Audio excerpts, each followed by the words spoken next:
Welcome. आज मैं इस ट्यूटोरियल में इम्प्लाइड वॉलेटिलिटी के बारे में बताऊंगा।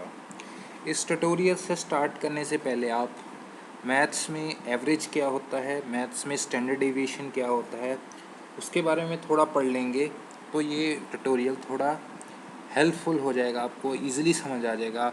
मैं 1 SD क्या बोल रहा हूँ, 2 SD क्या बोल रहा हूँ। आप एवरेज और स्टैंडर्ड डेविएशन को एक बार पढ़ लीजिए इस वीडियो को देखने से पहले। तो अभी चलिए इम्प्लाइड वॉलेटिलिटी के ऊपर फोकस करते हैं। अगर स्ट्राइक प्राइस और सब कुछ सेम है, टाइम, रेट ऑफ इंटरेस्ट, फिर भी ऑप्शन का प्राइस अप एंड डाउन होता रहता है। ऐसा क्यों होता है? क्योंकि इम्प्लाइड वॉलेटिलिटी जो होती है वो दिन में चेंज होती रहती है ऑप्शन की। और इम्प्लाइड वॉलेटिलिटी का मीनिंग क्या है? वॉलेटिलिटी का सिंपल मीनिंग है कितना अप और कितना डाउन जा सकता है स्टॉक। इम्प्लाइड मीन फ्यूचर में कितना जा सकता है। हिस्टोरिकल वॉलेटिलिटी वो होती है जो हिस्ट्री में अप एंड डाउन कितना गया है, वो होती है historical volatility. Implied volatility means future में कितना अप एंड डाउन जाएगा स्टॉक्स, वो हमें रेंज पता चलती है। तो एक तरह का एस्टिमेशन हो जाता है रेंज का, स्टॉक्स का आने वाले साल में 30 दिनों में कितना अप एंड डाउन हो सकता है। ये जो कैलकुलेटेड की होती है इम्प्लाइड वॉलेटिलिटी, ये 1 स्टैंडर्ड डेविएशन से कैलकुलेट होती है।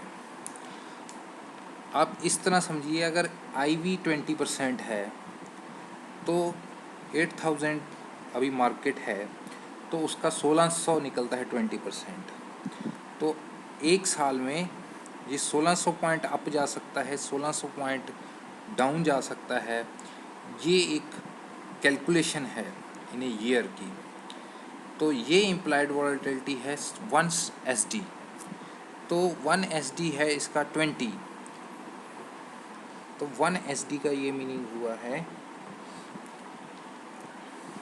कि 68% चांस है भी जो प्राइस है 6400 से लेके 9600 तक रहेगा।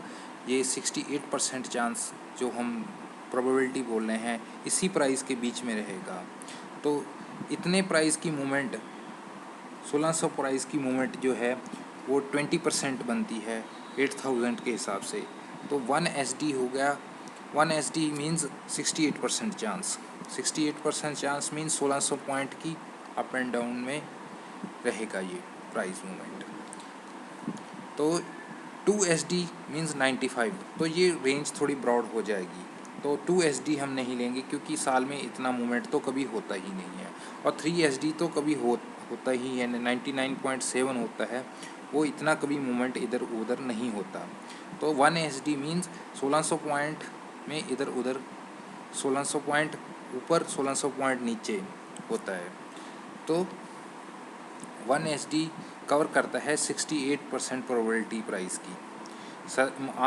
आसपास 70% जो प्राइस है यहीं कंसंट्रेटेड रहते हैं, इधर की तरफ उधर की तरफ। इससे बाहर 70% से बाहर बहुत कम जाते हैं प्राइस।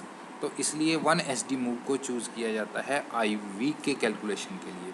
तो डायरेक्टली एक 1 SD ही IV है आपकी, क्योंकि प्राइस का बहुत ज़्यादा मूवमेंट नहीं होता, इसी रेंज में प्राइस फ्लक्चुएट करते रहते हैं। ये 1 SD है।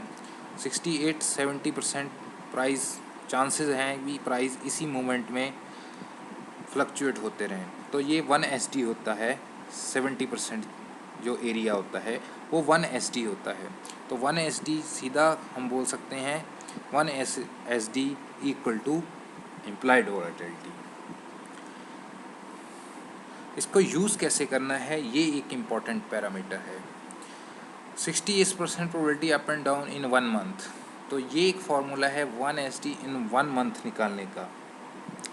30 डेज़ के लिए आप देख लीजिए और डिवाइड कर दिए 365 डेज़ को, उसका स्क्वायर रूट लीजिए और सबको मल्टीप्लाई कर दीजिए 20% को। तो हमें ये बता देता है 450 पॉइंट की मूवमेंट अपवर्ड होगी और सिमिलरली 450 पॉइंट की मूवमेंट डाउनवर्ड भी हो सकती है। हाई IV मीन्स प्राइस बहुत ज़्यादा फ्लक्चुएट कर रहे हैं उसमें, और ये डायरेक्शन का कुछ नहीं बताता, अभी ऊपर की तरफ हो रही है नीचे की तरफ। होगी मूवमेंट। और ये डिमांड, ऑप्शन की डिमांड बढ़ने से वॉलेटिलिटी राइज हो जाती है, और डिमांड कम होने से वॉलेटिलिटी भी कम हो जाती है। डिमांड बढ़ने से वॉलेटिलिटी अप हो जाती है, लार्ज सप्लाई में कम हो जाती है, लो डिमांड में कम हो जाती है, हाई डिमांड में ज़्यादा हो जाती है। जैसे कोई प्राइस गिरा 83,000 से, प्राइस गिरा 8,000 पे, तो उसका IV थोड़ा ज़्यादा हो जाएगा 8,000 पे, क्योंकि उसमें डिमांड ज़्यादा आने लगी है। और जितना ज़्यादा ऑप्शन का टाइम रहता होगा उतना ज़्यादा वो उसके अंदर इम्प्लाइड वॉलेटिलिटी ज़्यादा होगी। कॉल ट्रेडर जो होते हैं वो चाहते हैं भी प्राइस में तो हाइकनेस आए, साथ साथ उसकी IV में भी हाइकनेस आए। तो कॉल ट्रेडर जो होते हैं वो एक्सपेक्ट करते हैं इम्प्लाइड वॉलेटिलिटी भी बढ़े और प्राइस भी बढ़े, दोनों बढ़ने से कॉल का प्राइस ऊपर जाएगा। और पुट का जस्ट उल्टा होता है। ये होता है इम्प्लाइड वॉलेटिलिटी लो और हाई। लो मीन्स कम range price movement, high volatility means ज़्यादा रेंज। जब मार्केट टूटता है तो वॉलेटिलिटी हाई हो जाती है, क्योंकि डाउन साइड मार्केट टूटने का बहुत ज़्यादा रिस्क रहता है, तो उस टाइम हाई वॉलेटिलिटी हो जाते हैं पुट्स और कॉल्स। स्पेशली पुट्स बहुत हाई वॉलेटिलिटी में हो जाते हैं। तो आगे मैं दिखा रहा हूँ, ये देखिए आरकॉम की IV कितनी ज़्यादा है, 73, 58, 51, 57, और इधर भी वही साइड है। और इसमें HDFC बैंक में देखिए 20% है, मीन्स इसमें मूवमेंट कम आ रहा है प्राइस में फ्लक्चुएशन, और इस स्टॉक्स में ज़्यादा फ्लक्चुएशन होता है। आप चार्ट खोल के देख लीजिए आरकॉम का, बहुत ज़्यादा मूव्स आते हैं। तो ये था इम्प्लाइड वॉलेटिलिटी की इंट्रोडक्शन, उसको यूज़ कैसे करना है, कैसे प्रेडिक्शन करनी है, आगे पॉइंट कितने मूवमेंट हो सकता है, इसका इफ़ेक्ट ऑप्शन के ऊपर कैसे होता है, उसका ट्यूटोरियल अलग है ग्रीक्स के बारे में, ऑप्शन ग्रीक, वेगा जिसको बोलते हैं, और विक्स के ऊपर भी ट्यूटोरियल बनेगा अभी। तो आप सब्सक्राइब कीजिए। Thank you very much.